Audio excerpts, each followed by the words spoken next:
My mom mocked me online to 4,000 people, saying I'd never amount to anything. 90 days later, she was calling me from a police station begging for bail money. And the screenplay she'd laughed at had just sold for $250,000. My name is Tyler Morrison. I'm 28 years old, and this is the story of how my mother publicly humiliated me to thousands of strangers to feel superior. How 3 months of silence became 3 months of transformation, and how the phone call that interrupted my celebration became the moment she learned exactly who I'd become while she wasn't watching. I need to start in March 2024, Portland, Oregon. I was a barista at a local coffee shop called Brewhaven. Made $32,000 a year. Lived in a small studio apartment in Southeast Portland. Nothing glamorous. But I had a dream. I was writing screenplays. Had been for 3 years. Spent every spare moment crafting stories, characters, dialogue. My goal was to break into the film industry, get my work produced, make a living as a writer. My family thought it was delusional. My mom, Linda Morrison, was 54, real estate agent, successful one, made around $95,000 a year, lived in a nice house in Lake Oswego, drove a new Lexus. She was also obsessed with social media, Facebook specifically, had 4,200 followers, mostly clients, colleagues, people from the community. She posted constantly, house listings, motivational quotes, humble brags about her success. My younger sister Megan was 25, nurse practitioner, engaged. Everything my mom wanted in a child, successful, stable, following a traditional path. I was the disappointment. In early March, I'd finished my screenplay, a drama called The Last Shift, about working-class struggles, identity, family. I was proud of it. I'd posted on my Facebook, private account, about 200 friends. Just submitted my first screenplay to some contests. Fingers crossed. 3 years of work finally complete. My mom had commented within minutes. That's cute. Maybe one day you'll get a real job instead of playing pretend while serving coffee at 28. I'd stared at that comment, felt my face burn. Several friends had already seen it, liked my post. Now they'd seen that. I deleted the entire post, called my mom. Mom, why would you comment that? That was really hurtful, I'd said. Tyler, I'm being honest. You're almost 30. You can't keep chasing pipe dreams. Someone has to give you a reality check, my mom had replied, unapologetic. It's not a pipe dream. I've been working hard. This is what I want to do, I'd defended. And I want to be supportive. But honey, you serve coffee. You've been doing this screenwriting thing for years with nothing to show for it. At some point, you need to accept reality, my mom had stated. Thanks for the support, I'd said bitterly and hung up. 2 days later, my mom had posted publicly, on her own page, 4,200 followers. Parenting confession. Sometimes you have to accept that not all your kids will be success stories. My son is almost 30, still serving lattes, and thinks he's going to be a Hollywood screenwriter. Prayers for parents who tried their best. I'd been at work when a coworker showed me. Dude, is this your mom? I'd read it.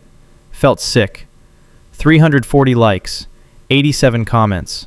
Comments like, you can only do so much. At least you tried. Some kids just don't get it. My ex-girlfriend had commented, yikes, glad I dodged that bullet. My mom's friend. Linda, you're a saint for being patient this long. I'd left work early, went home, called my mom. How could you post that? To 4,000 people, I'd demanded. Tyler, stop being so sensitive. It's just the truth. Maybe if you'd hear it from enough people, you'd finally wake up, my mom had said. You publicly humiliated me to thousands of people, people I know, people who know me, I'd argued, my voice shaking. I was trying to help motivate you. Tough love. You're too old to keep living in a fantasy, my mom had justified. I'm done. Don't contact me, I'd said and hung up. I'd blocked her on Facebook, blocked her number, stopped going to family dinners. She'd texted from my dad's phone. You're overreacting. I was trying to help. I hadn't responded. For the next 90 days, I disappeared from my family's life. And I worked. I picked up double shifts at the coffee shop, worked 6 days a week, saved every dollar I could. At night, I wrote, polished my screenplay, submitted it to 15 contests and fellowships. One of them was the Nickel Fellowship, run by the Academy of Motion Picture Arts and Sciences, one of the most prestigious screenwriting competitions in the world. Thousands of submissions, 5 winners. Each got $35,000 and meetings with major studios and agencies. I'd submitted in late March, forgot about it, kept working. In early May, I'd gotten an email. Congratulations, your screenplay, The Last Shift, has been selected as a 2024 Nickel Fellowship winner. I'd read it 3 times. Called the number in the email to confirm it wasn't spam. It was real. I'd won. Over the next month, my life changed. Agents reached out, producers wanted to meet. My screenplay started circulating in Hollywood. In early June, I'd signed with WME, William Morris Endeavor, one of the biggest talent agencies in the world. 3 days later, A24 Studios had made an offer. They wanted to buy my screenplay, develop it into a film. The offer? $250,000, plus back-end points if the film made profit. I'd signed the deal on June 18th, 2024, 92 days after my mom's post. I'd quit my job at the coffee shop, moved into a nicer 1-bedroom apartment in the Pearl District, started my life as a professional screenwriter. And I told no one in my family. Not my mom, not my sister, no one. Let them think I was still serving lattes and living in delusion. On June 24th, 2024, day 90 since my mom's post, my phone rang at 11 p.m. Unknown Portland number. I'd ignored it. Voicemail notification. I'd listened. Tyler, it's your mother. I'm at the Multnomah County Jail. I've been arrested. I need you to bail me out. Please call back. I'd replayed it. Stood up. Paced my apartment. My mom. Arrested. I'd called the jail. Confirmed Linda Morrison was there. Arrested that evening. Bail set at $15,000. Charges? Fraud. Forgery. I'd called back through the jail phone system. Tyler? My mom's voice, shaking, crying. What happened? I'd asked. This is a mistake. A misunderstanding. I need you to bail me out. I need $15,000. Your sister can't help. She just bought a house. All her money is tied up. You have to help me, my mom had begged. Why are you calling me? The son who's playing pretend? The one who'll never be a success story? I'd asked coldly. Tyler, please. I'm sorry about what I said. I'll apologize. I'll do whatever you want. Just get me out of here, my mom had pleaded. What are the charges for? I'd pressed. It's complicated. Real estate stuff. Escrow accounts. The charges are false. I'll explain everything later. Just please, bail me out. My mom had rushed. I'll think about it, I'd said, and hung up. I'd spent the next hour researching. Called a lawyer friend. Found out the truth. My mom had been embezzling from client escrow accounts. When people put down deposits for home purchases, that money goes into a trust account. My mom had been taking from those accounts. Small amounts. $2,000 here, $5,000 there. Total. $47,000 over 18 months. She'd been using it to fund her lifestyle. The new Lexus. The renovations to her house. The trips she'd been posting about on Facebook. A client's purchase had fallen through. They'd asked for their $18,000 deposit back. It wasn't there. Investigation started. Discovered the whole scheme. My mom was arrested. My phone rang again. My sister Megan. Tyler! Thank God. Mom told me she called you. You have to help her. I can't afford the bail, Megan had said frantically. Where was Mom when she publicly humiliated me to 4,000 people? I'd asked. Tyler, that was months ago. This is serious. This is jail, Megan had argued. It was serious to me too. But nobody cared then. Nobody defended me. Nobody told her to take it down, I'd replied. Please. She's our mom. She made a mistake. Don't be petty, Megan had begged. I'll think about it, I'd said and hung up. I'd thought about it for 36 hours. Let my mom sit in jail. Wonder if I'd come. Experience what it felt like to be abandoned when you needed help. On June 26th, I'd gone to the jail. Posted bail. $15,000. My mom had been released 2 hours later. She'd hugged me immediately, crying. Thank you. Thank you so much. I knew you'd come through. You're such a good son. I'd stepped back. I didn't do this because you earned it. I did it because it's the right thing to do. But we need to talk. We'd sat in my car, parking lot of the jail. Mom, I need you to understand something, I'd started. I know. I'm sorry about the Facebook post.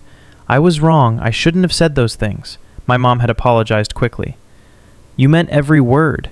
You've spent my entire life making me feel small so you could feel big. Dismissing my dreams because they didn't fit your definition of success, I'd stated. That's not true, my mom had protested. I'd pulled out my phone, showed her the email from the Nickel Fellowship, the WME contract, the A24 deal. Read it, I'd instructed. She'd read. Her face had gone white. You won? You sold your screenplay? For $250,000? 3 months ago, you told 4,000 people I'd never amount to anything, that I was playing pretend, that I needed a reality check. Well, here's reality. I'm a professional screenwriter, represented by the biggest agency in Hollywood. My film goes into production next year. And you? You're facing felony fraud charges, I'd said calmly. Tyler, I didn't know. If I'd known, my mom had stammered. If you'd known, you would have supported me?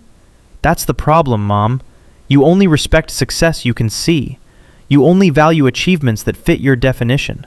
You couldn't see mine, so you mocked it. Publicly. Cruelly, I'd explained. I'm so sorry. I'm so proud of you. This is amazing, my mom had said, crying again. I don't need you to be proud now. I needed you to believe in me then, when it was hard, when I was struggling. You chose humiliation instead, I'd replied. What can I do? How can I fix this? My mom had asked. You can start by fixing yourself. I'll help you find a lawyer. I'll pay for it. Not because you deserve it, but because I'm better than the cruelty you showed me. But our relationship? That's done. No more public posts. No more family dinners where I'm the punchline. No more pretending we're close. You wanted tough love? Here it is. I love you, but I don't trust you, and I don't need you, I'd stated. My mom had broken down, apologized repeatedly, begged for another chance. I'd helped her find a lawyer, good one, my money. Her case had moved through the system. She'd taken a plea deal, misdemeanor fraud, restitution of $47,000, probation, lost her real estate license. She'd had to sell the Lexus, refinance the house. Her Facebook following dropped to under 2,000.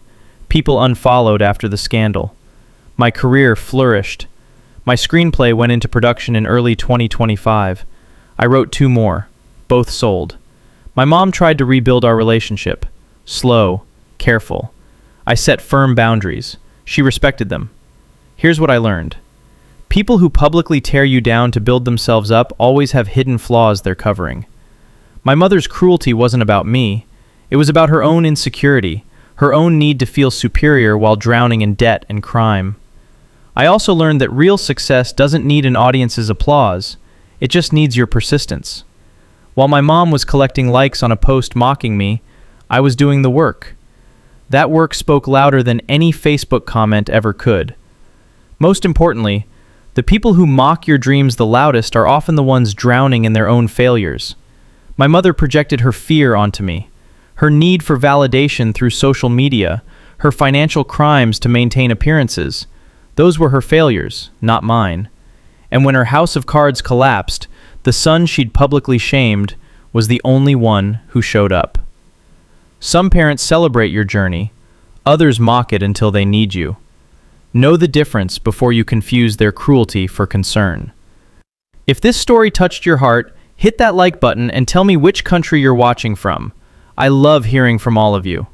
Subscribe to the channel so you never miss these powerful stories about public shame, hidden success, and understanding that the people who need reality checks the most are often the ones handing them out. New story every single day that will make you think, feel, and connect. See you in the next one. Take care.